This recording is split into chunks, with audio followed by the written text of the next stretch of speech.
Shu yerda qolishni istamayapti. Vatanga qaytib borib o'lishni istayman deyapti. Masjidul Haromdamiz. Yurakni to'lqinlantiradigan, anchayin ezib qo'yadigan bir voqea bo'ldi hozir. Bir otaxon qotmadan kelgan, ammo munkullab qolgan otaxon o'rta yoshli nevarasi bilan birgalikda hojilarga haramda hadya tarqatib berdi. Yeguliklar. Va bizni oldimizga ham keldida, "Assalomu alaykum vatandoshlar" dedi. Hadya berdi bizga ham. Keyin "Qayerdansizlar?" dedi. Ya'ni viloyatimiz so'rayapti. Men Surxondaryodanman dedim.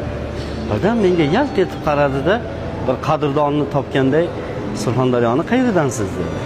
"Muzroboddanman" dedim. Birdan meni quchoqladi, turdim o'rnimdan. "Men Sheroboddanman" dedi.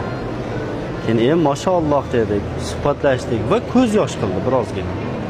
Men aytdim, "Otaxon, qancha bo'ldi bu yerga Hojibobo kelib yashayotganingizga?" desam, "Men" dedi, "12 yosh edim.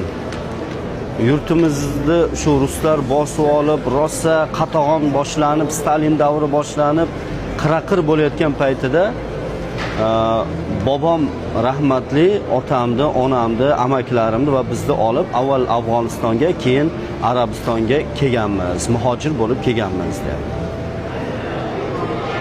Yig'lashimning ikkita sababi bor dedi.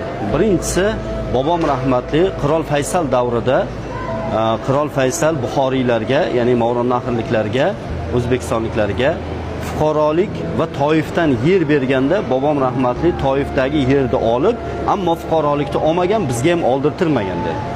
Sababi agar hozir fuqarolikni olsak, keyin vatanga ketmaydi bolalarim, nevaralarim.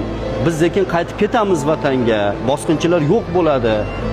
Vatanimiz ozod bo'ladi, mustaqil bo'ladi va biz qaytib boramiz deb fuqarolikni oldirtirmagan deyapti.